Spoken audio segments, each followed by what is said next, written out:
All right, we are live. What's going on, T-Shirt Millionaires? I'm Charles Smith III, the host of the T-Shirt Millionaires live show.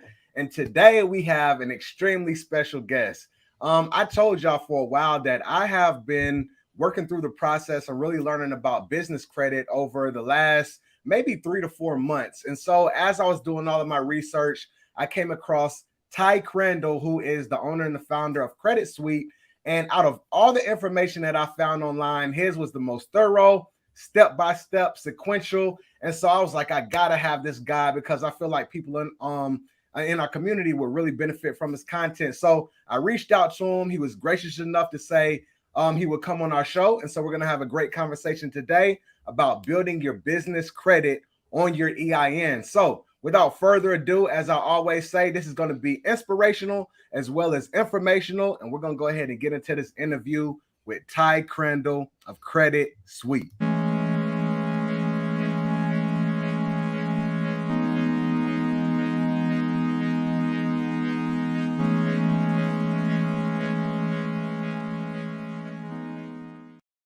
All right, what's going on, T-Shirt Millionaires? I'm Charles Smith III, the host of the T-Shirt Millionaires live show, and today we have Ty Crandall of Credit Suite. Ty, how you doing today, man? I'm exceptional, man. How are you today? I'm good, brother. I'm good, man. I truly appreciate you being on the show. As I said, I've done a lot of research, and I feel like I know you in a sense because of all the videos that I've watched. But yeah, man, feel free to let the people know like who you are and what you do.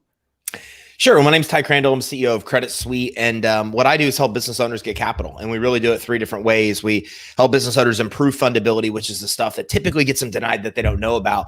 And then step-by-step build business credit from scratch to being able to get, high limit revolving credit cards with link to the EIN without a personal guarantee or credit check. And then we link business owners with funding. We deal with every legitimate kind of funding out there. So we can talk to an entrepreneur and then figure out sometimes 1, 2, 3, 4, 5 plus different types of funding that work for them. But in the end, our main mission is to help business owners get money. That's amazing. That's amazing. I think that's extremely important, especially for, so many small business owners out there, right? We usually use cash out of our pocket, right? And one thing that I found, I wish that I would have known about this years ago, but everything has been funded from my pocket. And I think it can be a huge benefit to be able to get, business credit, lines of credit, different things like that. So tell me something, man, like, how did you get started on this journey of business credit? Like, where did this begin for you? Well, the first company I ever owned was a mortgage company. And I thought I was just a stud because I built the company really quickly. But this was like at the height of the mortgage industry where apparently anybody with even slight intelligence could have done the same thing. Right. Then I stayed there too long. The whole thing crashed. And I went through, building a 7-figure business and just slowly watching it dismantled and closing down. And I made the mistake a lot of entrepreneurs make. I funded the business personally. So when the business started to default, when we started to default on some of the business debts, then it carried over personally. Like I remember, sitting outside my house in the middle of Florida heat in the summer, and my AC was shut off because literally the bank from my business credit card had come into my bank account and pulled out all the cash, which I had checks written against. Wow. So it was just crazy, then they started to report on my personal credit report. So then that ruined my personal credit.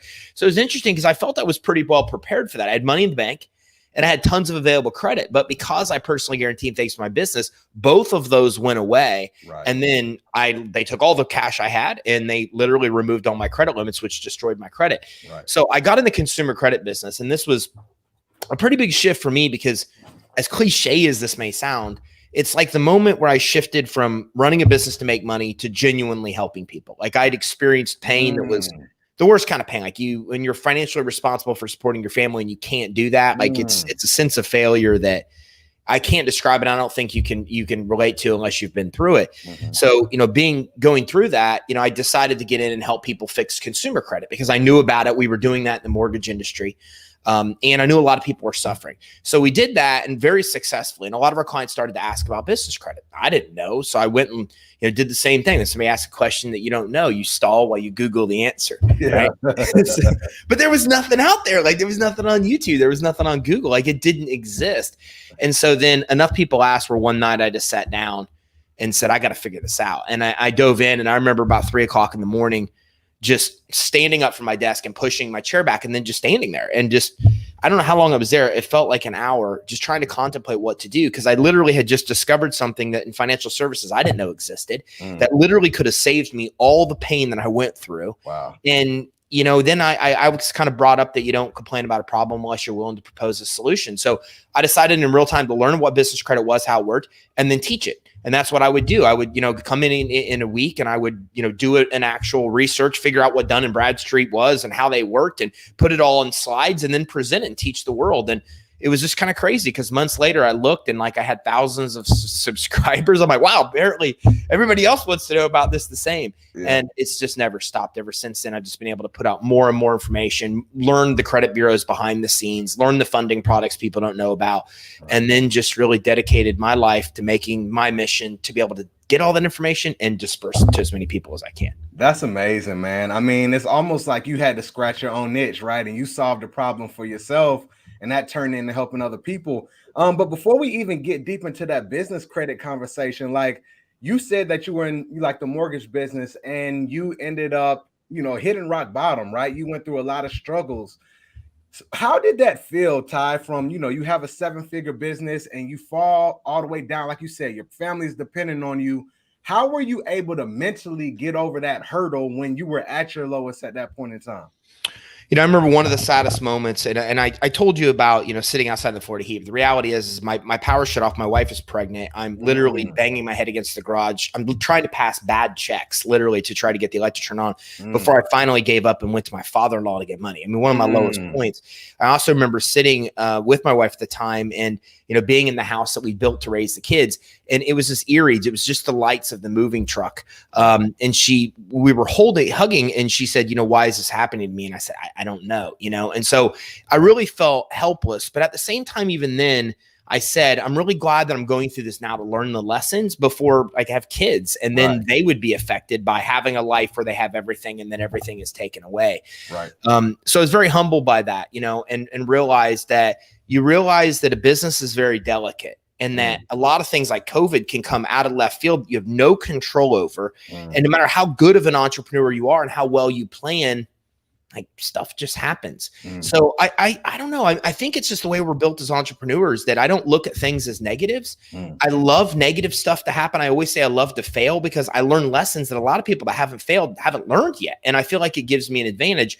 And going through COVID, it paid off. I have a huge advantage, very well prepared, had built a business that was designed to go through a change in economy. Right. So even at that time, I acknowledge that this is the good that can come out of this. I just have to learn the lessons, take the hits, and move on. That's amazing, man. And I wanted to ask that question because me personally, I've been through something similar. And I think that as entrepreneurs, like you said, it's unexpected. We never know when those ups and downs are going to come. But it's really about that perseverance, right? And so I really appreciate you sharing that story. And one last question, just before we transition, I want to ask about building your personal credit when it does go bad, right? Because I've been through that, Ty. When I first started this entrepreneur journey, I left corporate America in 2017. My first 2 years, I just went through it, man. I mean, trying to figure it out. Couldn't pay for bills, credit went bad, all types of things, right? And so I'm on the tail end now of getting all of that fixed. But when everything hits your personal credit and your funding, you're doing business and stuff like that, is there a way to truly recover? Can things get removed? Can you repair it, right? Talk to those people who may be going through personal credit issues at the moment. Absolutely. I mean, helping, I've looked at, tens of thousands of credit reports in my life. And so this is what I've learned is that, first of all, the Fair Credit Reporting Act has very specific requirements. The Fair Credit Reporting Act is a law that was enacted in the 70s that says like how our data is supposed to be protected. I mean, not to get too in depth, but believe it or not, I mean, Equifax, Experian, these guys used to literally pay their employees to get the biggest dirt they could get on people. And they didn't even care if it was accurate. Then they would sell it to anybody that would buy it. Like there was no regulation. So then the bureaus came in the 70s when this went online and created the FCRA. And the FCRA says specifically that everything on a credit report must be 100% accurate, 100% verifiable, and 100% timely. It has to be there within the time frame it's supposed to be there. When you really understand credit at the depth that I understand, you understand that. Meaning, I talk to a lot of people that say, I went late on this account, but that doesn't matter. What matters is that every piece of data that's being reported to the bureaus is accurate. What most consumers don't realize is that almost always that data is being manipulated by the credit source, and it's doing more damage than what it should be doing. And in fixing it is a matter of disputing every aspect of that account that could be potentially correct until you figure out what's incorrect and they have to delete it. Now, I've seen, like I said, tens of thousands of credit reports, but Charles, here's what's interesting. I've never seen one error ever that was positive for the consumer, right? And so I'm not like a conspiracy guy, but when you see tens of thousands of credit reports and millions of negative accounts, and yet you've never seen one that was like, oh, we made a mistake, it helped your credit. Every one of them is a mistake that hurts. So the bottom line is you have to work within FICO. You have to understand how the FICO score works. 35% of your score is payment history. So you want to try to add accounts to the credit report that are positive to offset the negative. You then want to come in and focus on deleting the negative. The deletion of the negative is a matter of going to the credit bureau on every single aspect of that account, the account number, the monthly payment that's being reported. And if you think it's inaccurate, dispute every single aspect to that account. It's good to work with a credit card company. They know a lot more about this than you do. But if you want to do it yourself, you can go a little bit more in depth and work within consumer law. So for example, just one, the Fair Billing Act requires that, like, if you don't think your credit card, what's being reported is accurate, you can go to your credit card company and they're required by law to supply every single billing statement in the lifetime of that account. Like, I mean, it's a book when they send it to you, right? So when faced with that kind of dispute, a lot of them will just delete the item versus deal with the manpower, the time, and the money to be able to respond to that dispute. Truth in Lending Act, same thing. TILA requires that if you, upon request, every single document you sign to get a mortgage has to be supplied to you. So when you're working within these consumer laws and saying, hey, under TILA, here's the requirement, you need to get me all this or delete the item because I don't believe it's accurate. In a lot of cases, the credit issuer will delete that item. So by disputing every aspect of the account that you think is inaccurate, by going direct to the creditor this way, that's going to result in about 80 or 90% of the negative items deleted from my experience.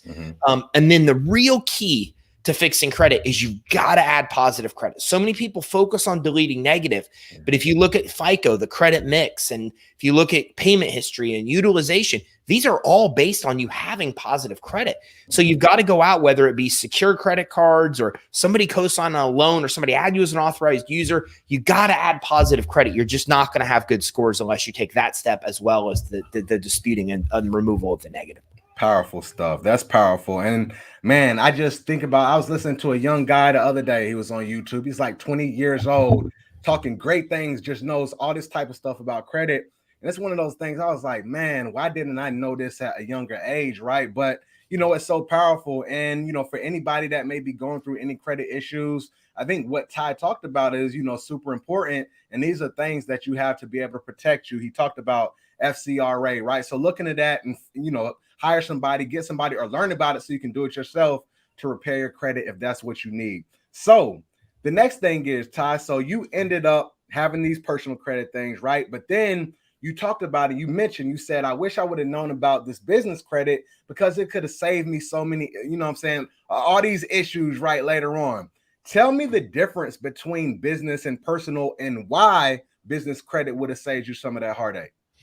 A lot of similarities, credit, if you think about it, you use your consumer credit, you build a credit profile and use to get credit cards, use to get loans, mortgages, car loans. What most people don't realize is that a business can do exactly the same thing. So business credit's just the building of a credit profile for your business EIN, unlike consumer credit that's built for your SSN. And when you're building your credit profile for the EIN, you do the same thing. You build a credit profile so the business can qualify for credit, can easier qualify for financing, qualify for auto financing, without needing you as a personal guarantor. So we hear a lot about personal guarantors, which means you're personally liable for that business debt. So in my story, what happened was that I signed as a guarantor on the business debt. So when I started the default, they had the ability to come remove all the money out of my personal credit account my bank accounts, because I gave them that ability. They had the ability to report it on my personal credit reports because I gave them that ability with a personal guarantee. But personal guarantees are required because our business doesn't have enough credit to stand on its own. So if we think about Dell, there's a reason Michael Dell doesn't sign when Dell gets financing. And we think it's because it's Dell. It's not. It's because if you look at Dell's credit report, you'll see hundreds of trade lines paid as agreed. You'll see $100 million credit lines they paid. So somebody can pull the credit report for the business and see the business can qualify for that credit financing. A typical small business owner doesn't have that credit profile. So what's happening is then they go to the personal credit profile. If the personal credit's damaged, the business owner doesn't get financing. If the personal credit's okay, they do get financing, but then they're personally liable for that. They have to sign as a personal guarantor, and they ever default, they go after and get it. So bottom line is business credit is the building of a credit profile for a business EIN, unlike consumer credits linked to a social. And once you build it, the business can basically stand on its own and in a large part fund itself, where it doesn't rely on your personal guarantee or personal credit to do it. Powerful, good stuff. So tell me this, because I know you said you started looking around and trying to figure out about business credit. Why do you feel like the information out there it seems like it's hidden or it's fragmented, right? I feel like when as I've been doing my research, you might have people who give a few steps, but it's not all the steps. And that's one of the reasons why I really appreciate Credit Suite after I started looking into you, because it seems like it gives you a full process from tier 1, tier 2. And I want to talk about all of that later on. But why do you feel like that information isn't out there? Or do you even think that? Well, it's very interesting. When I started this, nothing existed. I mean, nothing. I mean, you had to go to page 3, 4, 5 to even find a company selling business credit. It didn't exist. And everybody, and I talked to all those people that owned the businesses then, and then some of them are still around. I've become friends with them because that's the way I am. Like, I want to talk to everybody in my industry. Like, if you love what I love, then like we should be like best friends, not competitors, right? Yeah. So, but this is what I've learned in talking to them. It's just a mental shift. Like I said, when I stopped running a business for money and started genuinely, and that's the thing, is you have to genuinely run a business to help people. Then if you just think about it, you can't just charge people. You have to give people a free option that can't afford it, because you've been there and I've been there, right? Like, I've been broke more than I've had money. Yeah. And I've had to do the work because I didn't have the money to pay the guru for the help, right? And a lot of starting business owners are right there. They're just fueled by ambition and drive, but they don't have the capital. So like, if you genuinely care about the result you want your customers to get, or you want people to get, if you genuinely want to help, you have to have a free option. You have to give out free information. You have to give out free training. You have to provide a path for people that can't afford your services, knowing that the people that do have the money, that want the faster path, will automatically go with you anyways. Then it eliminates competition, because they see the goodwill and they want to work with you. You're not trying to convince them they should work with you. But it's just that mental shift, and I talk to a lot of people and they're just in it for the money. And you can only get so far in business that way, unless you shift to genuinely want to helping people. And you're just not, I don't know what happens in that model, but that's not a place I want to be. So. Right. No, those are gems. I think that's valuable for everybody. I mean, number one, building a business, and you talk about that shift of building a business when it really was about helping other people, but having that free option, having value, giving it up front before you even get anything, right? You can never go wrong by doing that. So I think every entrepreneur, shirtpreneur, t-shirt millionaire on here, y'all take that game and put it to play. So, all right, Ty. So with that being said, I know you mentioned a little bit earlier and you talked about fundability, right? So as I've been watching your videos, that's one of the words that kept coming up. And it seems like there are some very important steps that people or business owners need to take when they're setting up their business. So when they get to the point to where they want to get funding and they want to get business credit, they can get it, right? So when it comes down to addresses and phone numbers and different things like that, can you tell me about the solid foundation people need so they can get business credit in the future? Sure. The first step of getting credit or financing at all is to make sure your business is set up legitimate. The reality is the vast majority of applications for credit and financing are not denied because you don't qualify. They're denied because you just don't meet basic credibility standards that the lenders and credit issuers have. So let me give you an example. Charles, have you been a victim of, or somebody tried to take advantage of you fraudulent wise, like, hit you up for a gift card or, any of those kind of crazy scams? Has that happened to you sometime recently? Yeah, there's emails and different things that come in, stuff like that. Yeah. Fish links. Yeah. So imagine being a bank. Right. I mean, they are inundated with fraud. They are inundated with this kind of craziness. It's the majority of what they see. So you have to shift your perspective and understand that when you submit an application for credit or financing, the very firit two things that lenders or credit issuers are looking at is this fraudulent or is it real? And then secondly, is this business even credible enough to give money to? You have to get past those two hurdles before your income, your credit, that stuff's even looked at. Now, we don't realize that. We think we got denied because our credit's bad, or we think it's denied because of their income. They never even looked at that stuff. You got stuck in the first two steps, and they're not required to tell you that, so they don't tell you that. So the first thing is that you have to understand that to prevent fraud, what they do is they take your application data and they compare it to all these other places. And these other places are vast. There's Small Business Finance Exchange, there's the business credit reporting agencies, there's the Secretary of State. So what happens is they will send out their crawlers to verify your info. They go right to the Secretary of State and say, does the name, does the address, does the phone number all match up perfectly? And in most cases, it doesn't. Because what we do is we set up our entity, then we go get our phone and address, and we don't even think about it. We never go back and change that stuff. We never go back. We file our annual reports and maybe then we'll catch it, and oftentimes we don't. Right. So if this doesn't match up, then what happens is they can't verify your business is even real.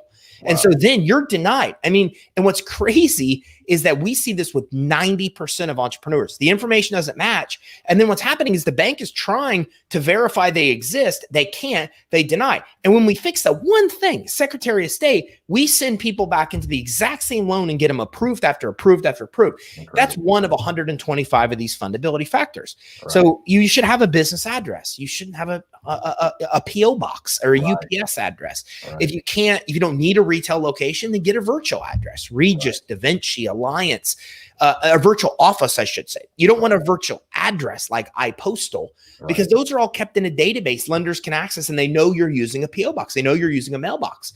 You want a real virtual office where you've got a Regis, a Da Vinci, Alliance. If you don't need a retail location, you need a business phone number. You don't want to use a mobile or a home phone as your business phone. You want to make sure that phone number is toll free. You want to get it listed with 411. You need to make sure you have a business website. Your email needs to be congruent with your website. Like, get rid of AOL and Gmail addresses. It's more than just that. It's prospects. Like, I don't know about you, but I have absolutely not done business with people that could have been six-figure relationships because they were using a Gmail address. You know what I'm saying? Like how can I give you $100,000 a year if you don't even have an email address? Right. So a lot of this stuff, it's not just the perception lenders and credit issuers have. It's potential investors. It's potential buyers of your business. You just got to make sure your business is set up straight. And outside of everything I mentioned, if you can get a business license, get a business license, have a business bank account set up. A lot of sources want you to have a bank reference. And basically every line item on an application that you fill out, just stop and say, is the answer I'm putting here, does it make me look credible? Does it make me look legitimate? Would I rather have a home address or a virtual office in a high-rise building in Tampa, Florida? Which one gives me the greater perception? And the nice thing about knowing this when others don't is you literally can paint this beautiful picture. That's how I refer to my credit reports. I'm like, it's like a work of art. I've created this beautiful work of art. That's what you want with lenders, is you want them to have this perception of your business where they're like, oh, this is beautiful. I want to give them money, right? Because every single aspect reflects that you're legitimate, that you're credible. They find you on 411. They find you on Yellow Pages, your social, all of your address, all of your information is the same. You got a business address, a business phone number, a website that says what you do with your products and services, a professional email address. Everything they look at just reflects you're credible. So there's about 125 of these fundability factors. We hit on about 10 or so of them. But if you're just going through with that mentality of making sure every line out on an application reflects you're credible, then you're well on your way of creating a fundable business that helps you get approved for credit financing. Yo, that's so good, man. I think everybody watching that, like, listen, you know, whether you're starting a business or maybe you have your business already started and you need to maybe backtrack, right? Pay attention to these things, right? Because like we talked about, this is the foundation. And Ty said there's 125 fundability factors, right? And you just want to make sure you have those things in order. So when you do get to the place where you're like, hey, I want to start applying for things, or I want to build this business credit up, you will not get denied. Great thing. Before I move on, you talked about fraud, right? For stuff, banks looking at stuff as fraudulent. Before you get to any of the other things, that's like the gateway. So we want to make sure we have that stuff in place. All right. So after that, Ty, we get our business set up. Does it matter, right? Do you have a preference? LLC, S Corp, C Corp, any of that matter? Can I take a step back real quick? Yeah, please do. I want to give one example of fraud just so people can get just pull back the curtain a little, get a little insight of what's happening with lenders and credit issuers. There's an organization called the SBFE, the Small Business Finance Exchange. This is a third-party data aggregator, which means their job as a third party is just to gather data. And what they do, they're owned by their members. Their members are banks. Every major bank is a member, and almost every major credit card issuer is a member of SBFE. Right. SBFE has what's called a give to get mentality, which means if you want to be part of SBFE, you have to give all of your customers' data to SBFE in order to get everybody else's data. So what happens is when you go apply for a Wells Fargo credit card loan credit line, what you don't understand is that everything on that application, and if you get approved, all of your payment history, how you manage your account, it's all getting supplied to SBFE, which therefore is supplied to every lender. Right. So, Bank of America knows what's on that Wells Fargo application. Bank of America knows how you're paying the bill. They know your payment history, whether it's reported or not. Right. So that's just an example of how fraud is caught, right? Is that we don't realize that if we put 300 grand on our application for Wells Fargo as our revenue, then we go to Bank of America and say 350. We don't think anything about that. What we don't know is these two are communicating with each other, and that discrepancy is throwing up red flags and problems. So that's just one simple example of these credit bureaus, these secret data that's being obtained on the back end and shared openly between lenders and credit issuers that we don't even realize is happening. That if we're giving incongruent information, even on different applications to different lenders, we don't realize that they're all getting it. So that's just one example of what happens behind the scenes that gets us denied. Back to your other question. Yeah. Entity type, corporation's best. Okay. If you can't do a corporation, you want to do an LLC. Although an LLC isn't an official entity per the IRS, you want to use an LLC if you have anything other than a corporation. You want to avoid sole proprietorship at all costs. You can't have a sole proprietorship. You don't look. SBA refers to a sole prop as when you're experimenting with an idea. They don't even really, SBA doesn't even look at it as a real business entity. So you got to avoid a sole prop at all cost. That's huge. And I think BOU time, I think that's your answer for that. And so that's really good. Now tell me real quick, Ty, so when it comes down to people, because this is something that I had to face because of my lack of knowledge of not knowing, I created things and did some of the things the wrong way.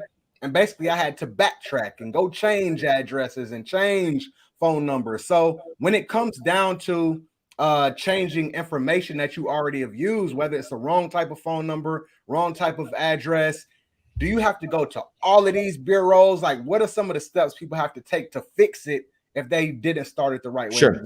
Well, Boot Time brought up a good point. To go back to Boot Time's question, you can build business credit for a sole proprietorship. You got to think part of the purpose of business credit is to separate that liability. Okay. You can't do that with a sole prop. With a sole prop, you are the business. Okay. So if you get, I'm not an attorney, not legal advice, but if the business gets sued, you get sued. You are the business. Yeah. So you can never separate liability because with a sole prop, you are the business. So that's one of the reasons you want to get away from actually being a sole prop. As of updating information, first of all, I like a service called Yext, Y-E-X-T. There's a lot of services like it that are cheaper, so you can easily find one.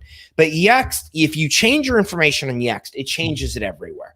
So my advice is start with the Secretary of State. Make sure your information is up to date there. Then look at all of your records, your IRS records, your utility statements, your bank statements, your website, your social media pages. Like our About Us things are all different on every one of our social pages. Like we screw this up. Like we need to go back and look at that and make sure it's all congruent for branding purposes anyways. So we got to go through and make sure that all that information is up to date. Yext will go to all the yellow pages, all the listings there, and then that will make sure that it updates all of that. If we've done that, we're in pretty good shape for making sure that everything is congruent and going back through all of our online and offline documents to make sure everything's consistent for fundability. Solid. Okay, perfect. Sounds good. So those are the steps on fundability. Now, after we have everything established, we have our entity set up, we've done all of these different things. Now what happens? What are some of the first steps that we take, right? I've been learning a lot about net 30 vendors. I know some people have gotten business credit by being a personal guarantor. So they'll go to a bank and they'll get a business credit card. But what are some of the initial steps in the tier 1 phase that people can take to start building business credit? I think I'm changing my answer today that I've never done before to now say that there are really 4 different ways you can really do this. I love it. Let's go. I've always said 3, but I'm going to introduce the 4th one.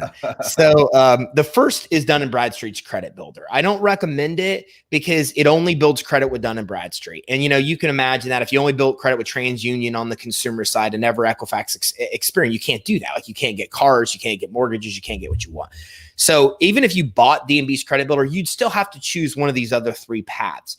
And there's just a lot of stuff you can't add to DMB or credit reports with DMB credibility. You can't add bank credit, you can't add rent, you can't add utilities.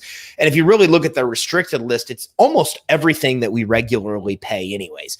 So I'm not a fan of DMB's credit builder. It's expensive and you still have to take another path and it's time consuming. There's just a lot of stuff you can't add. So I'm just not a big fan. That being said, the second option is that you come in and you start with what are called initial starter vendors. And starter vendors are places like Uline, for example, or Granger. And what's interesting about Uline and Granger is they'll give you credit when you have none. If your fundability is in line, they'll give you a credit line to use there just because your fundability is in line. So Granger, for example, will give you a $2,500 credit line just if you have a business license. So if I go right now and I type in business license Pasco County, or Pasco County business license, I live in Pasco County, Florida, it would pull up right away a Secretary of State where I can go voluntarily and get it like a tax ID license, they call it.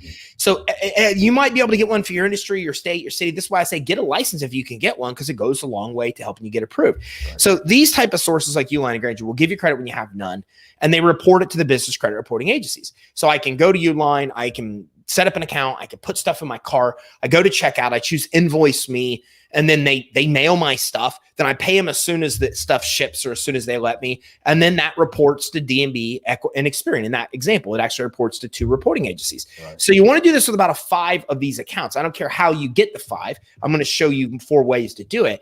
But you want to make sure that you come in and get like 5 of these kind of initial starter vendors. Now, as you mentioned, the third way is that you can skip initial starter vendors and you can go right to a WEX fleet card. You can go to a Staples credit card. You can go to an Amazon or a Sam's Club.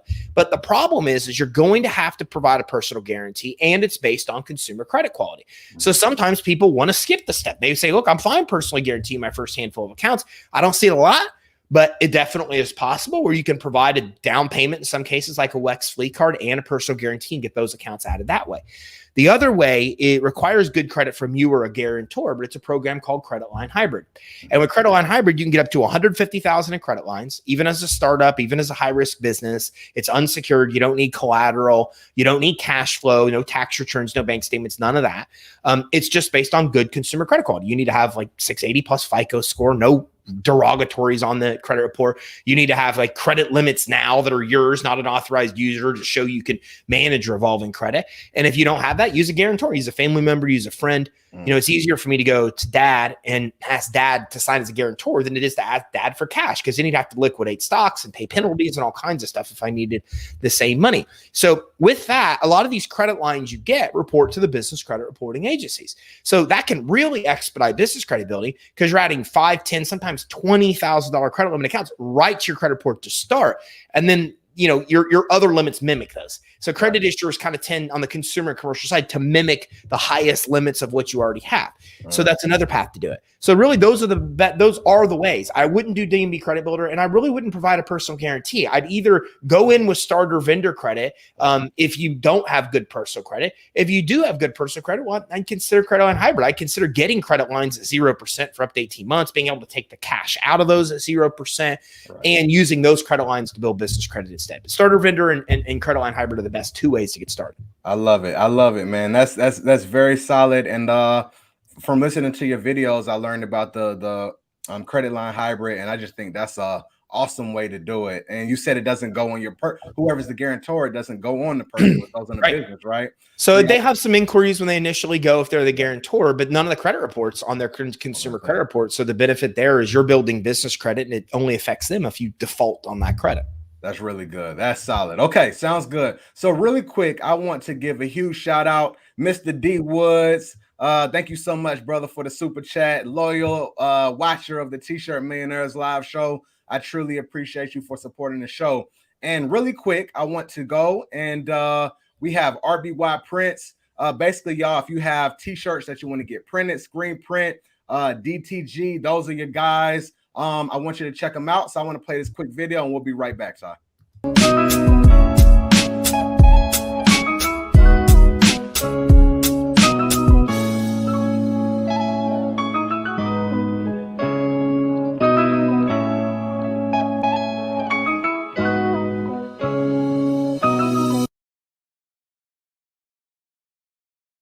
All right, y'all go check out rbyprints.com. They will take care of all your t-shirt printing needs. So with that being said, the next thing is, so you mentioned having about 5 different accounts, Ty.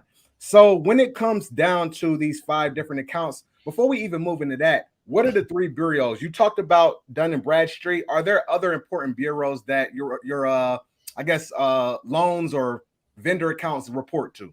Well, in the consumer and commercial world, it's important we understand there are literally thousands of credit bureaus. Like, we're used to the big ones, but the big ones, ultimately, if you look historically, they just gobble up all the regional dudes. But like banks, right? Banks pop up because the big banks buy them. This happens with credit reporting all the time. But in the commercial world, the 3 main ones are Dun & Bradstreet. They're by far the biggest. To give you a comparison, they have about 230 million business records on file. The next closest to them is Experian with 23 million, right? So D&B has like 210 million more records than Experian. So I mean, it's not even close race when it comes to who the biggest is. Then we've got Equifax. Experian's used commonly for credit card issuers. Equifax is commonly used by banks, and D&B is used for everything from rental purposes to insurance to everything in between. Those are the 3 main ones, but we don't want to discount Credit Safe. Credit Safe has been really big in Europe, really big in the UK. They're making their way here, and we're almost equal to the amount of people that are using Credit Safe data in the US as the UK. So they are definitely coming in with a vengeance. I've said that for years. They're not one to really focus on now, but they're one you should start to focus on the years ahead. Perfect. Okay, sounds good. And then when it comes down to your credit scores with these different bureaus, I know that Dun & Bradstreet and Experian seem to have, similar scores, and then Equifax is a little bit different. So can you talk real quick about the scoring range and what is a good score when it comes to business credit? Sure. The commercial reporting agencies all have about 5 scores. Mm-hmm. And so these scores are really categorized 2 different ways. There's what's called performance scores, which are completely based on what you've done in the past, your past performance. These are the ones we're most commonly familiar with in the commercial world. Dun & Bradstreet's Paydex score is one. Equifax small risk score is one. Experian's Intellis score is theirs. And all of this it's the score is a mathematical representation of how you pay your bills on average over the last 12 months. So we look at all the payment experiences reported to Dun & Bradstreet. We figure out on average how you pay. That mathematically calculates to your score. So for example, if you have an 80 Paydex score, that literally means you pay your bills on time. On average, you pay your bills on time. If I have an 85, 90, 100 score, that means I pay my bills early. If I pay my bills 30 days late, my score is 70. So the score literally, I have a slide that it shows every single digit of their score and exactly how late you have to pay on average. Right. So all that is the average of how you pay. Score 0 to 100. 80 is good with D&B. 90 is good when you start get to Equifax, Experian. You just get accounts, you pay them as agreed, you're solid there. Okay. Then we've also got what are called predictive scores. Now, predictive scores take into account other stuff. They take into account the industry that we're in. They take into account financial data we supplied them. So let me give you an example. And I'm going to spend a moment here because a lot of people screw this up. So do you know what your NAICS code is? That's funny. I don't know what it is off the top. And I was actually trying to Google that the other day when I was filling something out. So I don't. So here's what happens. And this is interesting. And just so you know, you're not alone. I mean, literally, like, I rarely talk to anybody. And I stand in rooms full of very successful. Yeah, I keep it a buck. I keep it a $100, man. I don't know, man. I'm calling you out, man. I'm creating all kinds of problems. I'm just raising heck on this thing. No. So here's the deal. Most business owners don't know it, but here's where it gets interesting. So an NAICS code is an industry code that defines the industry that we're in, and it's used by a lot of different people, the SEC, the IRS, they're main really creators for their own purposes. The IRS uses it because they take your business expenses you claim on your tax returns, and they compare it to others in your industry to look for discrepancies, and that's how audits are created. Now, I'm not an accountant. This isn't accounting advice. I'm just telling you how the system actually works. Okay, so what happens in this case is that you have to, if you don't know your NAICS code, and I go into my bank, which is very common. I set up my bank account. They say, what industry are you in? I say, I'm in consulting, right?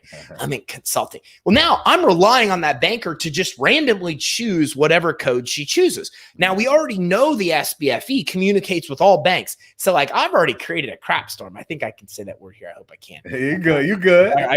So we already created a crap storm because all these banks now already have us in the wrong industry. And then it gets business works, right? The credit bureaus get the data, lenders and credit issuers get it. They start spreading it amongst, and there's all kinds of problems. The credit bureaus have comparison scores is what they're called. These scores literally compare you to other people in your industry. The credit bureaus will give you failing credit scores if you have no credit, if they don't like your industry. And they don't like a lot of industries, like dance studios. Like, why would you not like a dance studio? That doesn't even make any sense. But they don't like the industry. They have it on restricted lists as well, lenders and credit issuers.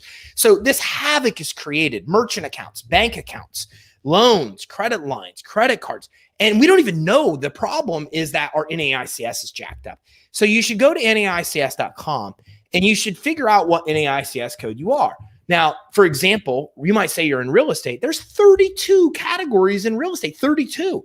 So like, you know, which one are you? There's a big difference between leasing agents and like real estate brokers. Right. So you've got to figure out exactly what the term is, exactly what the code is. You got to use it on all applications for loans and credit. Forward, backward, you should update your tax returns and go to each credit bureau. And if they have the wrong one, you need to update that NAICS code. Because if you don't do that, the problem is a lot of these credit scores, these comparison scores, will compare you to others in industries you're not even in, and it really creates havoc on your credit report. So kind of down a rabbit hole, but I think it's an important rabbit hole to go down.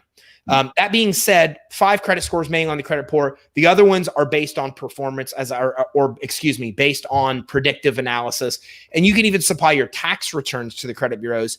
And if they're good, it's going to help some of your scores. Like they all have a failure score, which depicts your risk of going out of business within the last 12 months. They have a score that just looks at your trade data, your payment experiences, and combines it with your tax return or your financial data. And then they give a score based on the financial health of your business. But here's what's crazy. And I don't understand this, but this is how it works.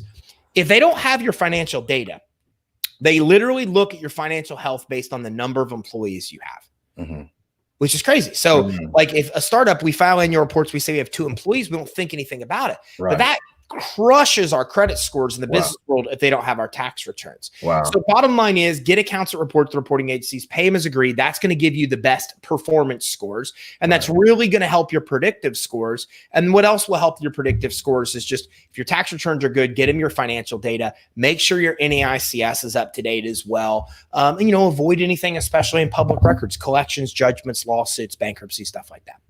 Oh, that's really good. I mean, so many different, you know, gems and just stuff, right? Stuff that everybody needs to think about. And so, you know, one of my things for my t-shirt businesses, but then also t-shirt millionaires and coaching and consulting and media, right? I need to go back and make sure I have the right thing, go backtrack to other people, the other bureaus, get it fixed, and then just use the right one going forward. Really quick, Ty, so when it comes down to, you mentioned payments at different times. So I know like for personal credit, it's like, you know, if we pay our balance down by the statement date, right, that's what gets reported. We want to make sure our utilization is low. It doesn't matter whether it's right at the very beginning of the month or right at the statement date. We just need to pay it by then. But with business credit, it seems like if you pay within the first 10 days or the last 10 days, there's like a difference. Tell me about that really quick. Consumer credit, you can't be reported late unless you're 30 days late. In the business world, the minute you're a day late, you're late. We call this DBT, or days beyond terms. So, you know, as we just talked about, your credit scores are literally based on how you pay. So the key is you got to pay as early as you can after stuff is shipped. Now, the reason I say that is a Uline or Grainger vendor, the minute they ship my stuff, I can go into their portals and pay my bill. And I want to. That's what'll give me a 90 or 100 score because I'm paying early. Staples, Office Depot, they ain't going to let me do that until my statement's generated.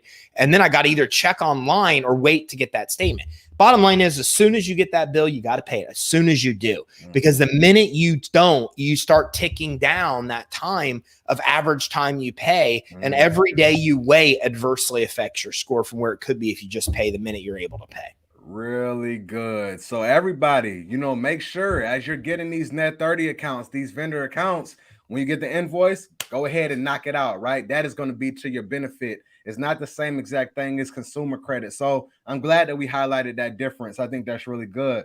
Now, when it comes down to payment instances, talk to me about payment instances really quick, Ty. So we talked about having 5 vendors, but say for instance, you know, we're going into September, I get Grainger, I get Uline, I get a few others. Do I have to use that every single month, or can I use it and maybe wait a period of time? Talk to me about that. So credit reports in the commercial world are interesting. They don't show your credit limit. They show the recent amount of credit you've used. And so this tells us something when the bureaus say, look, your limit's not what's important. What's important is that you're using the credit that you're given. And I see a lot of people screw this up because they try to build business credit just to jump to other steps. And so all they're doing is just getting a U line to use it once, and then they go to get another. The problem is that the credit report always reflects that less than $100 is what they've spent. And then they go to get a Staples credit card and they're surprised that their limit's only $1,000. Well, look, Staples ain't going to give you 10 grand if the most you've spent anywhere else is $80, right? It just doesn't work that way. So you've got to make sure that you're using that credit and only really go get credit you're actually going to use. I can tell you person after person after person, we've helped secure over $1 million in business credit. The difference between them and everybody else is that they're really getting credit. They're really using to grow their business. Like they'll say, I got these got these cards and then bought this truck and then used these cards to fuel this truck and did all this stuff using business credit to do it. So you want to get credit you're going to use, you want to use it. Now, it'll be considered inactive after 24 months. So I always say you should use it at least once a year just to be conservative. Once every 12 months, you should use it. But like if you can really buy stuff there, buy stuff there. Yeah. Like my Quill account reports, they gave me credit when nobody else would. So I use Quill over Staples because like they helped me out when I needed help and Staples didn't. So I still use a lot of my starter vendors just to keep them in the cycle and because they legitimately sell stuff I can buy. So I might as well as do it. But at least every 12 months, you really should be using that account. Really good. I think that's a clear distinction. I think that's extremely valuable. So perfect. Sounds good. We need to use that a couple of times every 12 months. So with that being said, do we need to have 5 accounts reporting to all 3, Equifax, Experian, and Dun & Bradstreet, or can it be 5 across all 3? It's 5 across all 3. And really quick, Jolene asks about if you have a DBA. If you have a DBA, this is very important. If you're an LLC with a DBA or whatever it may be, you got to use your full business name when you're applying for credit or financing. If you don't, they can't find you. So whatever you're listed at in your Secretary of State, you got to put that exactly on the app or they're just not going to actually be able to find you. That being said, back to your question, there's 5 payment experiences. This is what we call it as a payment experience. So the reporting, and let's use Uline, for example. Uline reports to Dun & Bradstreet and Experian. So that counts as 2 payment experiences. So what you need is 5 payment experiences total to move to the next step. You could do that in 2 or 3 accounts if you get accounts that report to 2 or 3 reporting agencies. But if you want to get fast results, my advice is get more than 5 payment experiences because some might report quarterly instead of monthly, for example. And so then you don't want to wait 3 months for that one account to report. So one of the hacks I found to expedite this process is like, you need 5 payment histories. Don't just get 5 and stop, get 7, 8, 9, 10. And then that way you give them a better chance of reporting faster where you're able to move to the next step faster. Powerful. Really good. Really good info. So we have those 5 payment instances, those hit. Now, what do we do, Ty? Some people might think, hey, I'm ready for a business credit card. Where do we go there? What happens after that? Kind of like in the next tier of the credit billing process. I've never been in a stream where people give us money. This is it's extreme blessing. And I make sure I call every day. So while you said that, let's just say this. Charles Smith, I love your name, bro. What's up, Charles? Love your name, bro. So I love you appreciating the show. Vera too. Vera's killing it. Yeah. And Vera, thank you so much, Vera, for donating to the show. T-shirt Millionaires family, y'all know I appreciate y'all, man. Thank you a ton. That's cool. And we got to give a big thanks to Ty. He's dropping all the major nuggets today. So appreciate that. But yeah, man. So talk to me, Ty, like the next step. What's the next tier? Like what happens after that? So we call this tiers, and the tier system is a little complicated because it's just different credit issuers in different stages of the process that will approve you versus deny you. And there's a lot of credit issuers. So for example, Staples is in one, Office Depot is in a different tier. But the easiest way I summarize this is that you really want to move the next step to what's called retail credit or store credit. Right. And this is credit at like every major retailer, right? So Amazon and Walmart, Sam's Club, and Costco, Office Depot, and Staples, Home Depot, Lowe's, they all have, even Macy's and Nordstrom, offer corporate credit without a personal guarantee or credit check. So once you have these payment experiences, you've checked your business credit reports, and you can do that at creditsuite.com/monitoring. You can go anywhere, but it's $250 from the bureaus at creditsuite.com/monitoring. It's literally the cheapest credit monitoring in the planet. We get it from NAV, and then we wholesale. We sell it even less than what NAV sells it for because they let us do that. So creditsuite.com/monitoring. Now it's $24 a month. You're looking to see that all the stuff reports. You know you have 5 payment experiences. Now you start to move on to retail credit. One of the easiest ones is Amazon. Amazon gives people $20,000, $30,000 limits pretty often in this place. And this is a great account to have because, like, I mean, who doesn't shop on Amazon? Absolutely. Like, phenomenal. Like, I live in the city now. They deliver all my stuff same day. I'm like, how's this even possible? It's like magic. Right. I don't know how it works. And I'm up here, so they might have drones that land on my right. property. I don't know. But anyways, you can buy stuff on Amazon. You can get that account pretty quick into the process. And so you want to now get retail credit you're really going to use. And then the next step is fleet credit. So you need about 8 total accounts on your business credit reports to get fleet credit. Don't get me wrong, WEX, Pilot Flying J, Sunoco, BP, they'll all give you credit in the beginning if you're willing to put down a $500 deposit at PG. But if not, in this step, they'll get you without the PG and the deposit. And then the final stage of this is when you get to about 14 payment experiences. And this is where we get to what we call bank credit, Visa card, MasterCard credit. This is also where we get computer leases with HP, with Apple, with Dell. And this is also where we get into auto financing at places like Ally, Ford, GM, Toyota, and everything I've described. That path, those steps, get all of that for you without a personal guarantee and without a personal credit check. Really good. And so some people might hear about business credit. Oh, I want to go apply for a car. I want to go apply for gas cards. I want to get this credit card. And if they didn't build in the right steps, then they would probably get denied right off the bat. Is that correct? So you have to wait till you get these different payment instances. It's the same as consumer credit. Like, I can't go in and apply for a Barclays Bank, MasterCard when I don't have any consumer credit. Like, I got to start with the Capital One, Spark, and that kind of stuff.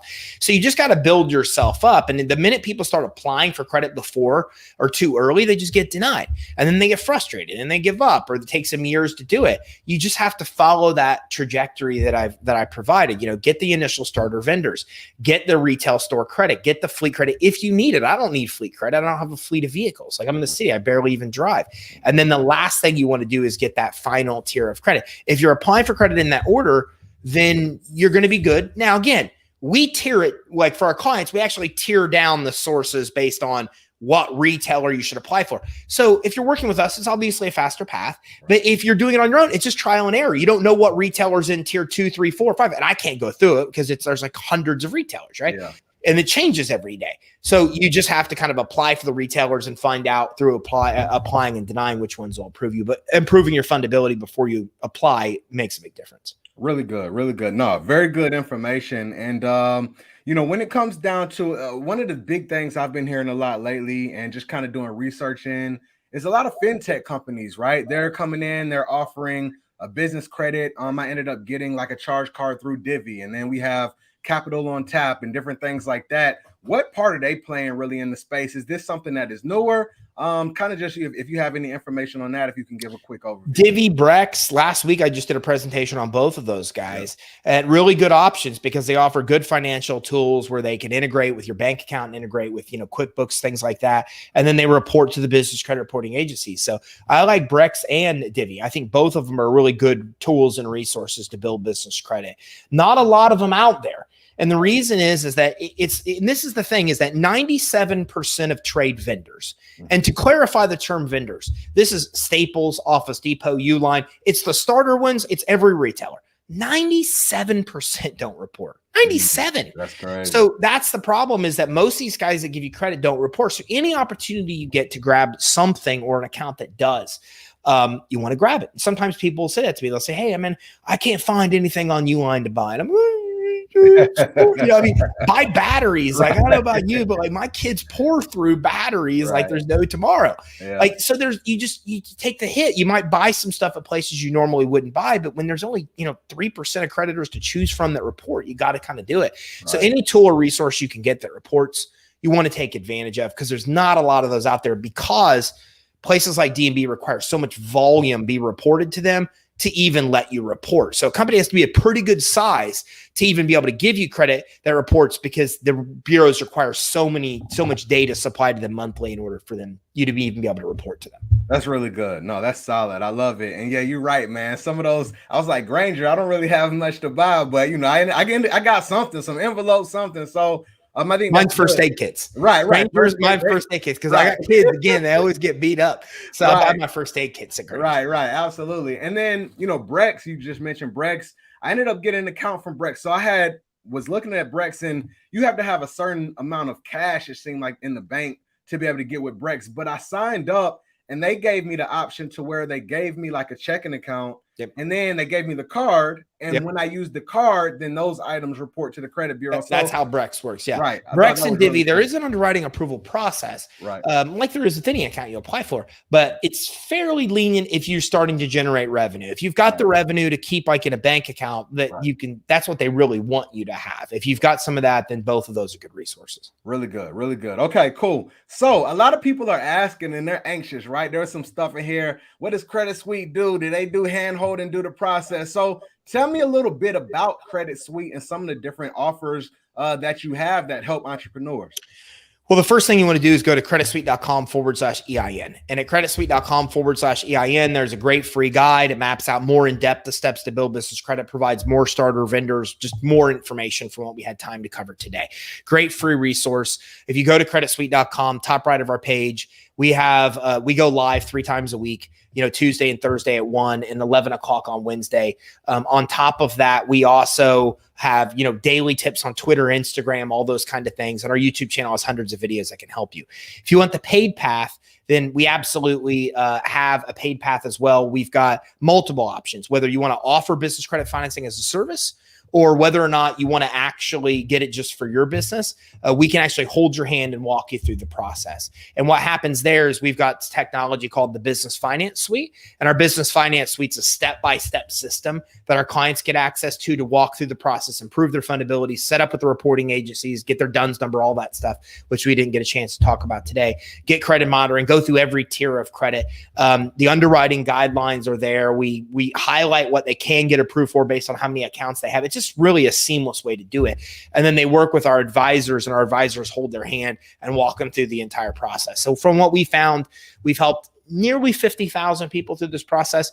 And what we found is that we take a 2.5 to 3 year process, and our clients get it done in about 6 months to the end of the process. So wow. So they can go through, because that's the next thing I wanted to ask is, from somebody starting at the very beginning and working with you, they can get all of these steps taken care of in about 6 months. Yep. To the very end of the process. I mean, they'll start getting credit week 1, but to get to the very end, the Visa card, the MasterCard, the auto financing, the computer leases, to the very end of the process is about 6 months. And it depends on them. If they apply for credit, we see it happen in as little as 4 months. We see it take longer. Depends on how much credit they're applying for in each tier, but we see clients get it done in about 6 months. That's huge. I think that's really good. And so, y'all, I mean, listen, it's a process that if you take the time and you do what you need to do now, you can look up 6 months from now and be in a totally different situation to where, if you have great plans in place, your business can really thrive because you have the funding to be able to fuel it. So I think that's really good. Now, the next Can I drop one more thing in real quick? Absolutely. If somebody's interested in getting business credit reports at no cost too, we do have a free consultation route. And on this consultation, we do a fundability check to see what's wrong, give you help there with fixing it, help get business credit reports with Dun & Bradstreet, Equifax, and Experian. All 3 bureaus are $250 for the bureaus, $24 for our monitoring. That's 100% free on our console. We go over those with you, give you tips and tactics to improve. Then we do a funding assessment. We didn't get a chance to talk about funding today, but we talk about all the loans and credit lines you can qualify for. That all happens on a consultation, and they can go to creditsuite.com/consult, and they can schedule the consultation there, or our website has our email and phone number they can get from there as well to schedule. Really good. Y'all go ahead and schedule that consultation. I think that's a no-brainer. Now, one of the final questions, Ty. So you ended up talking about say for instance, me, I'm interested in business credit. I want to help other people. there's a part of your business that allows me to be able to do that. Can you explain that to me a little bit? Sure, it's a large part of our business. The funny thing is it's about half of our business, but we never talk about it. So I guess we have to start talking about that at some point. But we have a partner program. So I found that about 60% of loan brokers out there are using us as their back-end servicer. And so what we do is we put people in the business of offering business credit financing as a service, whether it be your primary service or secondary service. We have the system I described, our business finance suite, that can all be white labeled, offered by our partners, or they can do it under our brand, where they're basically buying them wholesale and they're selling them retail. How much they make depends on how much they price it, but $2,000 on average per profit per sale. Make money on the financing on that back end as well. So it's just a nice way that somebody could submit customers for funding and get paid, sell business credit and financing and fundability and get paid. And then our partner program has everything they need to succeed. 7-step partner basic training all the way through to free reports, guides, email content, PowerPoints, videos, webinars, every asset. It's kind of like a business in a box or like a franchise, but without like a huge franchise fee. That sounds like an amazing opportunity, because it seems like you can be on the front end, you can send people, refer people, offer them credit, and it's already the system and the infrastructure with you all to be able to take care of it. Tell me about if there's a certain success story of somebody who has done that program with you and just done really well. So Sandy Northup, I love Sandy, and Sandy, I run into at events all the time. And I ran into 2 different events with her where in one day she'd sold 5 business finance suite while she was at the event. And then the next event she sold 5 too. So she sells them for $5,000. Wow. And her wholesale cost is $500. So it gives you an idea of her profit margin. And like, I'm there with her literally. And in one day she sells 5. And then the next event she sells 5. She sold more through the event, but I'm just like, wow, you just sold 5 of these minutes. Like, that's a good payday. You're not even in the office. Like, you're hanging out with me here. Right. And then the next event too. So just goes to show what's possible. Another one of our clients, Kylan Trower, was a gym teacher, wanted to get out, wanted to start a business, got into business credit financing, said, I want to offer this as a service. And then he went out and built a 7-figure business of salespeople that go to banks and get their turn downs. And then they offer those turn downs business credit financing. Even Christine, Christine is one of our clients, has secured over $1 million and went from a 1-truck operation to buying a 50-truck operation strictly based on business credit. And before us, she tried many different companies. She tried to do it on her own, couldn't get the credit financing, and went from 1 to 50 trucks in a short period of time. I could just go on and on. That's the blessing of doing what I do. Right. Like I feel like I get to be a part of part of their success, because I see people go from 1 tow truck and nobody will help them to get the money for another tow truck, and then they blow it up, and then a third, fourth, and like they just build fleet. Like, entrepreneurs are just awesome, and I get to like go, here's your money, and they're like, okay, and they go spend it and do awesome things. So it's pretty cool. I have a lot of stories I could share because I get the blessing of seeing these entrepreneurs succeed. That's amazing. I love it. Hey, Judas gave you $10. Yeah, I got to give a shout out to Judah. Yeah, Judah. Thank you for these gems. Such a blessing. We got to thank Ty, man. This has been absolutely amazing. So my final question for you, Ty. Final question. If you could talk to your younger self, right, when you were just getting started, what would you tell yourself? What type of advice, wisdom would you impart to your younger self based on everything that you've learned up till now? You mean outside of buy Apple stock? Exactly. Buy Bitcoin. Right. Buy Bitcoin. Right. It's a funny thing. I don't think I would. I honestly don't think I would. I think I would let my younger self just figure it out, because that's what's got me here. And I think as an entrepreneur, like, that's been the most exciting part. When I look back through this journey, it wasn't wins, it's the major losses, it's almost losing it all. It's the time where I didn't have enough to pay payroll and I had to put money in the business, the businesses, to be able to, it's just all of that. I don't think I could trade a minute of that for anything. So I don't think I would. I think I would be like, you got this. But then my younger self already knows I got this. So I think I would just let that guy find his own path. I love it, man. I think that's good stuff. That's good. So listen, Ty, man, my audience, they're loving it. They're saying thank you so much. Really quick, Tequila, many blessings for sharing and providing great resources. Dude, her name is Tequila. That's amazing. I've never seen that before. I'm adding that to my names that I love list. I love it. Yeah, for sure. Professionals, overall knowledge. I appreciate the super chat. But yeah, man, I got to thank you, man, because like I said, I knew that what you provided was valuable. I've been just binging on your content over the last couple of months. And I always try to bring the best people to my audience, because I know that these are things that they can benefit from. And you've given us so much value today. And so where can people find you? What website, Instagram, Facebook, wherever it is? What's the best place to get in contact? CreditSuite.com. Top right of all of it is our social channels. We've got a podcast, a business credit financing show as well, where we bring in experts that teach you how to, everything aspect of starting, growing a business. And that's got 500,000 downloads. So that's pretty popular. So all of our social links are CreditSuite.com. Don't forget about CreditSuite.com/EIN for your free guide. And don't forget about CreditSuite.com/consult to schedule your free consultation. Charles, man, this has been awesome. Like, I use StreamYard, and this is like, I love it because there's bells and whistles and graphics, and I don't know how to do any of this. Hey, man, let me know. I give you the full tutorial, man. I'm telling you, I know you on there a lot, so we got to make sure we get all your stuff in place, man. I like it. And then you're kind of like a stripper. People just like throw them out. I like that. Yeah, I figured out. Yeah, it's pretty awesome. Wow. Hey, man. Well, listen, bro. Thank you a ton again. If there's ever anything that I can do to add value, please let me know. Everybody's watching, and then we're gonna have tons of people who will watch it afterwards. So y'all make sure y'all go follow CreditSuite.com, go get in touch. And Ty, many blessings to you, man. Thank you. Thanks for having me on. All right, bro. Talk later on. All right, see you. Go. All right. I'm talking about mind blown. I know y'all are mind blown because I'm mind blown right now. I mean, I got like 2 pages like full of notes. I usually go through my millionaire, notes and overview, and we're going to touch on it. But y'all, that one right there, this was something that was serious. And this is something that is not only serious, it's something that is achievable, something that you can do, and it's going to benefit you. The great thing that that Ty spoke about, and he said, people will go through that program and they'll go through this process, and within 6 months, your business and finances and funding and access to capital to be able to grow your business can be in a totally different state, right? But we can't just go out and we can't run and try to get credit cards and try to get auto loans and try to get gas cards.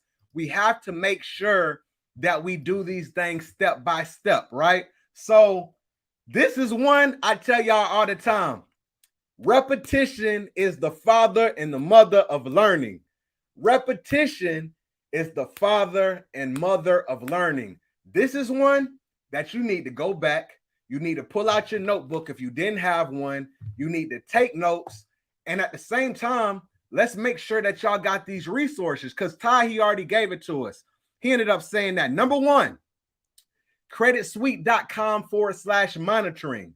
I think for 20 something a month, you can go ahead and get your monitoring from all 3 bureaus. So that's one. CreditSuite.com EIN. I think this gives you an opportunity to figure out where you need to start, right? You can go ahead and download that, get that. I think that's a valuable resource. And then you also can get a free consultation with CreditSuite. And when you get on that consultation, you'll be able to get a free report from all 3 bureaus as well. So these are valuable resources that I highly recommend everybody in the T-Shirt Millionaires community to take advantage of. Titus, man, y'all showed out today, and I can't take the credit, man. Y'all showed out today, and I thank y'all so much for supporting the show. When this stuff comes in like this is due to the guests that we bring on, right? And so I appreciate this. And these are funds that come in that I use to build up the show and put stuff in the studio and stuff like that. So truly, truly appreciative. So with that being said, man, I'm gonna do my best. I'm gonna do my best to go through and try to figure this out. You know what I'm saying? And go through some of these notes. All right. So y'all bear with me. Millionaire notes on the way. And I'm just gonna talk about some of the stuff I can remember, but I'm sure that there's probably 50% of this that I don't remember because it was just so many gems. So with that being said, all right, they help businesses get capital. That might be lines of credit. That goes into your net 30 accounts. That goes into your gas cards. That goes into different types of funding. It might be term loans. There's a lot of access to capital out there that you can get, that you have the ability to get. And what they do is they teach you the steps and give you the awareness of these options so you can get it. It's one thing for it to be out there, but if you don't have awareness about it, then it's not worth anything. It's not going to benefit you, right? Ty started in the mortgage business. I think he said he ended up building a 7-figure business. With that 7-figure business, things went bad at some point in time, and he ended up hitting rock bottom. One thing that he realized is that all the loans, all the credit, everything was in his personal name on his Social Security. So when that business went bad, all those loans, all that information damaged his credit. One thing that he said that he wished he knew at the very beginning was if he knew about business credit, he wouldn't have had to put it on the personal side, and it wouldn't have hurt him on the personal because it deals with the business, right? So that's one of the first benefits right off the top. When you're not a personal guarantor, when there's no personal guarantee involved in the deal, you can have it in your business credit, and it's not so much going to affect your personal credit. So I think that's big. The next thing after that is I wanted to make sure that I asked him when his credit went bad, what were the things that he was able to do to fix it, right? And when credit does go bad, can you fix it? He went in and he talked about FCRA, right? He talked about how there's different laws in place, things that you can dispute, right? And a lot of the times, 80% of that stuff, when you dispute it, when you come at it from a specific angle, you can get those things removed. You feel what I'm saying? So if anybody is in that type of situation, it can always be fixed and it can always be repaired. I always try to do things to be as transparent as possible with y'all. And I spoke about this in lives and many times to where my credit went bad. When I hit rock bottom, first 2 years of my entrepreneurial journey, everything got wiped out, right? And so I had to go through the process of, number one, figuring out how to generate money. Number two, after that, figuring out how to get my finances in order and get my credit in order, right? And so I've been taking steps to do all those different things. But anybody who may be in the same type of situation, there is a light at the end of that tunnel and you can't get it fixed. The next thing is, basically, he talked about he lost money in the bank, right? These different agencies and stuff were able to go into his bank account, take that money, do different things like that. But then he ended up figuring out, okay, I learned about this.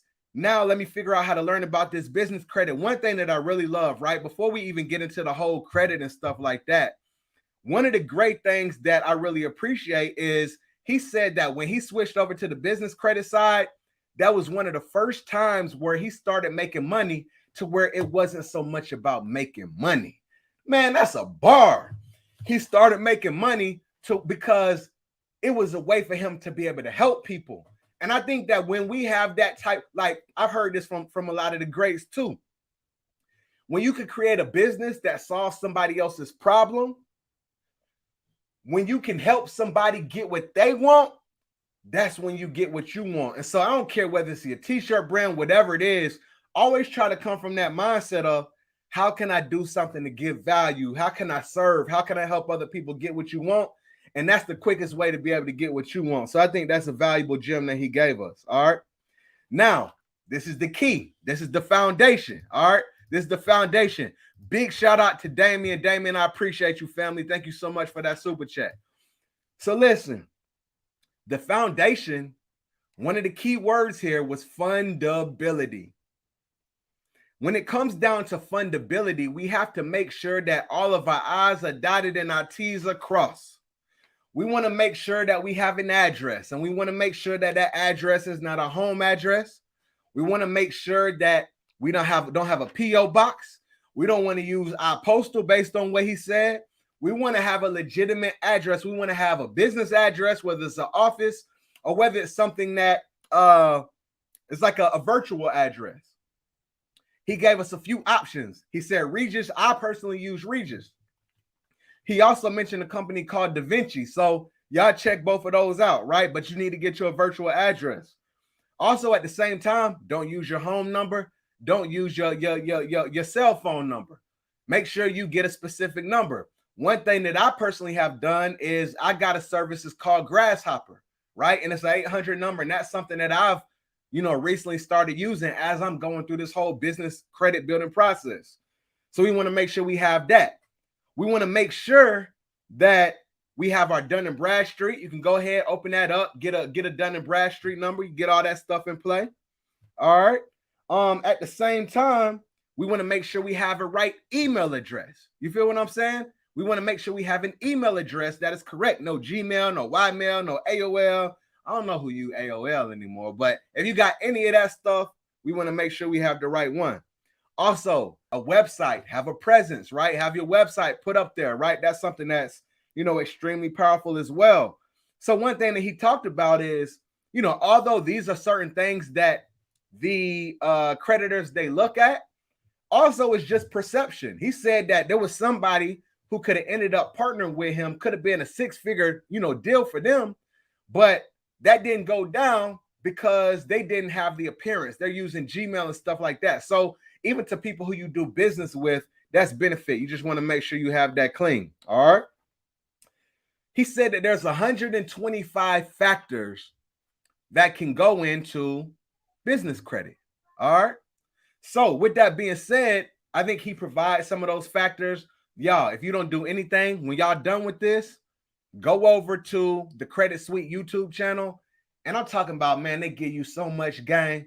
We got a lot today, but they go in depth in so many different areas, tons of videos, right?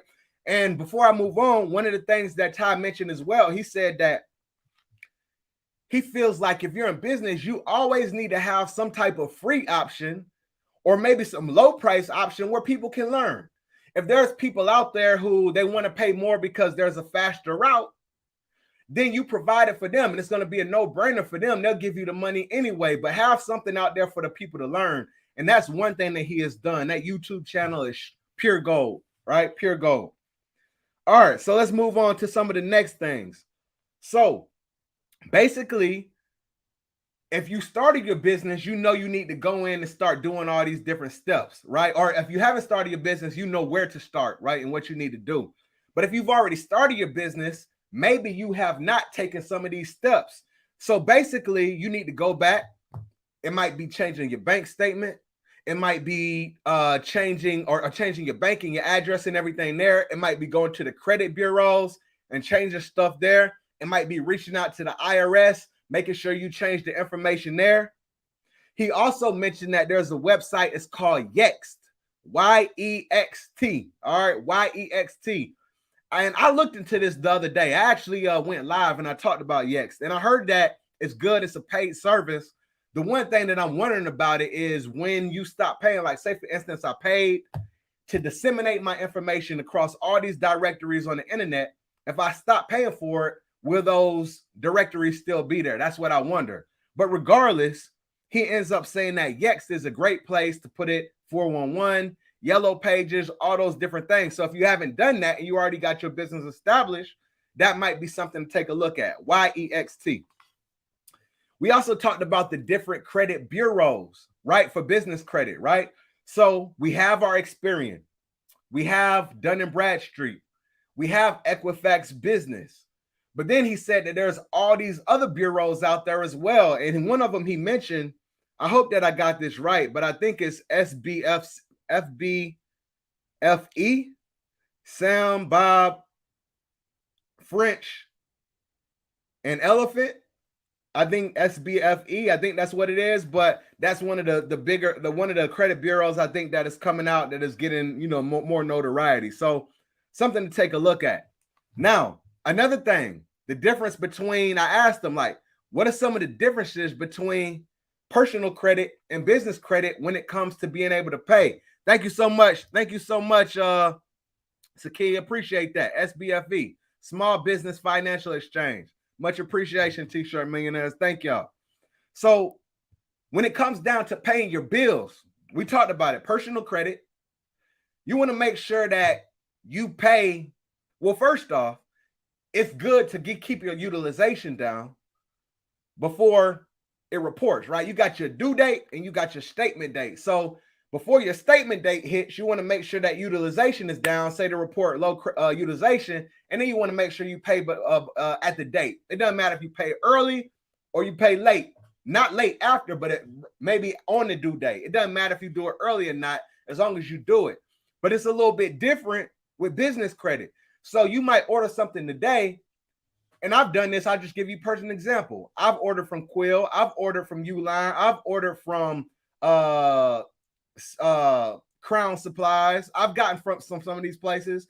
I order it, I go to a Google Doc, I type in the business, I type in what I ordered, and I say I'm waiting for invoice, and I'll check that document, and I'll check every day until that invoice is there. And once that invoice is available, I'll go ahead and pay it. And there is benefit from paying it early, right? So we want to make sure that when y'all start getting into this net 30 and these vendor accounts, pay it early. All right. So the next thing is starting off. There's steps, there's tiers, right? So we want to make sure that we do our net 30 accounts, our vendor accounts. We want to do those first. He talked about getting 5 vendor accounts. And basically, I think it's 5 payment instances. So say, for instance, you might have a Granger, you might get Uline, you might get CEO, I think it's Crown Supplies, CEO Analytics. Hold on, I got everything right here. CEO Creative, right? That's another one. But you want to make sure you get these together, right? So they can start reporting. Now, one thing that he told us that was extremely valuable is he said that you never know, like you might do your 5 today, but sometimes it takes a little bit longer. Like I started this probably like in May or June. And I just reached out to some of the credit bureaus yesterday because I said, hey, I ended up buying these things, but I haven't seen them report. And basically one of the companies, they said that they heard from Dun & Bradstreet after they reported it, that it might take somewhere between 60 to 90 days, right? So he said that maybe you go ahead and maybe get 7, maybe get 10, right? Go ahead, get all of them. So you're giving your chance, like you're giving yourself a higher chance for these things to report, and they can get on your report faster so you can move on to the next tier. All right. So extremely important. I think that was some good game that he gave us. Now, the next thing he talked about is like gas cards and stuff. Like maybe you could go out, you could get like a gas card, you could get a fuel man, you could get a Shell card, you could do these different things. But at the beginning, they might ask for a personal guarantee, or you might have to put down a deposit. I tell you personally, I tried that. I ended up trying to get a Quick Trip card, and I tried to get a Quick Trip card and a Shell card. And for both of those, because I was so early in the game and I'm waiting for some of these things to report, I had to go ahead and wait. And basically they said that I can either wait. Well, they didn't say I can wait, but I'm going to wait. They say I have to give a $500 deposit. So what I'm going to do is I'm going to sit back. I'm going to wait till these other things report, and then I'll go back. But then you have some companies out there like A to B, Fuel Man, that you may be able to get gas cards from. That's what I've done, right? So I think that's extremely powerful as well. We also talked about fintech companies. So fintech company are these new companies to where it's not so much about maybe your business credit and how established it is, but it's more about like your revenues coming in. So there's companies out there like a Divvy. There's companies out there like a Brex. There's companies out there like a Capital on Tap.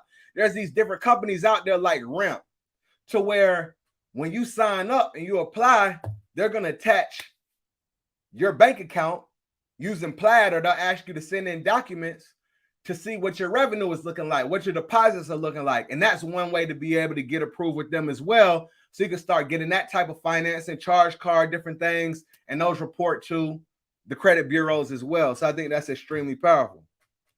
But one thing that he talked about is when you start with them, if you were to get Credit Suite to walk you through, and this is the beautiful thing, this is why I wanted to be able to reach out and have them on the show, because I've listened to a lot of people, and there's some really, really good resources out there.